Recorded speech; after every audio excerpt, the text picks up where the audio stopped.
Greetings. I am the Elite Sun Goddess, the Goddess General, sharing my energetic signature with the globe. And I'm going to talk a little bit about the 12th house, Divine Collective, but we have the 12th house, the Three of Wands, karmic unions, karmic debt, Yasigi, live out loud, the Three of Pentacles, and the Page of Swords, okay?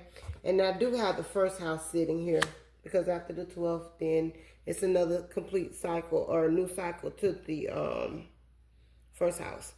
But anyway, so in astrology, the 12th house is the mystical realm of the subconscious, the collective unconscious, past lives, and hidden realities, known as the house of self-undoing and transcendence.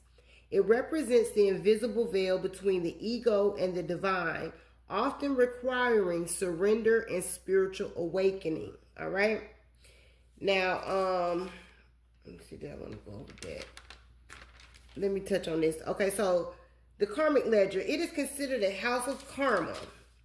Past life memories, planets placed here represent innate, outer worldly gifts or spiritual debts we bring into this lifetime to process and release.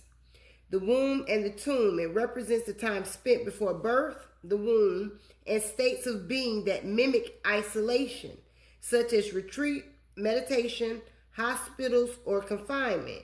It is the womb of the soul where silent regeneration occurs before the beginning of new cycles in the first house. Now, I'm going to say this real quick to that, the womb and the tomb. So we have the Divine Collective that is in Hermit, and we're reflecting and we're undoing and going through all these things in order to transcend. But we also have the Karmic Collective, okay, in which a lot of these people have to go to the hospital. They are confined. But this is a time for them to reflect. A lot of these people didn't do that, or jail. That could be another situation. That's confinement.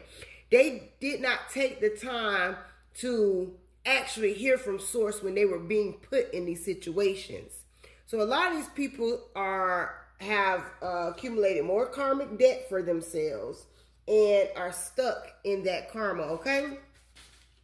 So Divine Collective, the 12th house are us as the fallen angels, okay? Whose souls are highly involved. We are empathetic beings who choose to fall into the dense spiritual plane to act as healers, spiritual guides, and channels for collective healing. So fallen angels have been demonized for a very long time in order to stop the collective ascension. This is why in organized religion, this is pressed upon those who follow Western religion. What do you hear? Okay, a third heaven. A third of heaven. What is okay? A third of heaven fell with Lucifer. Okay, which Lucifer means light bringer. Okay, so it's a lot of things you have to unlearn when it comes down to spirituality because you're not being taught correctly. However, they say, okay, well, the angels fell to heaven, and then they have these, these stories that they have and they tell or whatever. But I'm telling you, Divine Collective, this is a hidden secret because it keeps those in religion in power over the unawakened soul and robs them of their personal power and energetic sovereignty. It steals your true identity and empowers those leaders. With the 12th house being here, this is one awakening to overcome the feeling of being a victim, okay? Understanding that operating from an egoic perspective, that energy manifests as self-sabotage, secret enemies, or escapism by addiction and or isolation. What a lot of people didn't do, like I said, was turn that energy outward into spiritual service to achieve true transcendence. So now karma is here, and these karmic unions have accumulated more karmic debt because they continue to fight against the Divine Collective, who have truly done the inner work to transcend. And we're sent here to help the unawakened once we did, once we woke up, okay? Now, the 12th house is a blind spot also, which is why it's encouraged to practice solitude and meditation to access our creative and psychic channels. Surrendering to the true divine source is necessary as you trust the process. Surrender control and let the universe guide you. Finally, as the students of life, we continue to speak and pursue truth full of new ideas, being intellectually sharp as our spirit-led collaborations allow us to be authentic and operate publicly in our divine truth and essence. So that was the gist of this read, Divine Collective. This is the Three of Wands and the Four of Wands. These are these karmic unions that fought against you, that was, doing things in the background. So you're hidden enemies, okay? That operate again in these groups, in these families, in these connections, in the government, whoever, however, whatever, okay?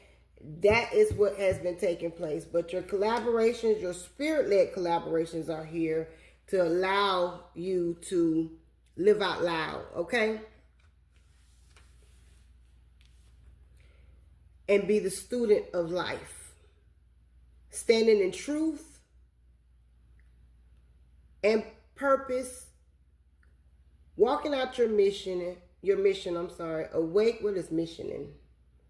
It's something about I just got that, mission, and I'm hearing mission. So it's something significant. It could be about a mission. And that's, a place. This could be something like the Red Cross. This could be something like a homeless mission, because you do have that too. I have also myself stayed in a family mission at one time. However, it can have something to do with that, and it's a religious background. So it could, hold on, Spirit, what is this you're giving me? It's time for what? It's time for our harvest and to be creative. Okay, so what I get from that is back to these our spirit-led connections, okay? Walking out our purpose and our mission with Source in our North Node in order to bring in this harvest, using our gifts and abilities. It's time. I am the Elite Sun Goddess, the Goddess General. I am Master, and I serve Lord. Ashe, Alaseh.